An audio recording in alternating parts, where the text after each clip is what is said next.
Hi everyone, it's Michael, and it is unfortunately time for another In Loving Memory video. And today we are going to be saying goodbye to number 40 in my collection, my Degarmoara Winter Wonderland White Fairy, and number 50 in my collection, my Mediocalcar Trick or Treat. Now, both of these losses really break my heart because they're such beautiful, such interesting flowers, and I had high hopes for them. And ordinarily in these videos, I really outline exactly what the learning lesson was, but I'm afraid I don't have much to offer you for this loss. I just don't really know how to pinpoint what happened. Let's start with number 40. My Degarmoara, in theory, should receive the exact same care as an Oncidium. And Oncidiums thrive in my care. Just classically, I've always done really well with them. I understand their cultural needs. And that's exactly what this one received. Now, I will say that one of my first orchids I ever purchased was of this variety. It was purple, it was no ID, but I got it at a grocery store. And when I bought it, it was very similar to this one, to the extent that it had these super desiccated, very shriveled pseudobulbs.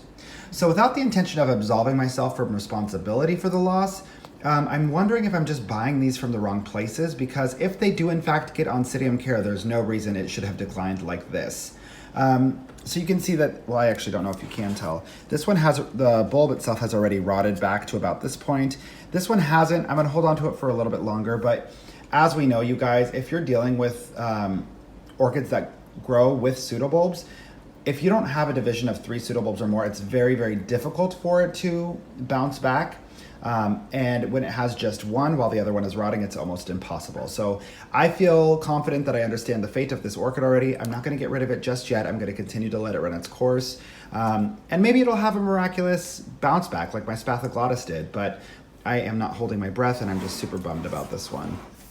Now on to my Mediocalcar. Again, having a lot of difficulty pinpointing a real takeaway from this. Now, I did a lot of research on the Mediocalcar. I did a lot of research on its care, its culture, how people in different environments grow it, and I tried to give it every single thing that was specified. So this one was just a very frustrating loss for me, because it's one thing if it's a plant that has existed in my collection for a very long time, but this is number 50 in my collection, and I have a total of 52 orchids in the collection. So this is a recent addition. I've never had a plant that I've acquired recently deteriorate so quickly. So it really is like, it's a bit of a blow to my orchid growing confidence, but nothing I did made it happy. So I think the big takeaway here is that I need to use my resources. I got this orchid at Norman's Orchids, and I'm wondering if he can offer some insight into what I did wrong and what I can do differently, because I would love to report back to you, but honestly, you guys, I just don't know. So that's pretty much it, you guys. I know it's not a super fun topic to discuss, but it is a reality of being an orchid grower. Sometimes we lose plants. And you really have the option of how you allow it to impact you. I'm just going to allow this to push me forward in terms of my pursuit of knowledge and connecting with other growers who may have some insights to offer on this. I can't be too sad for too long, but it is a bummer.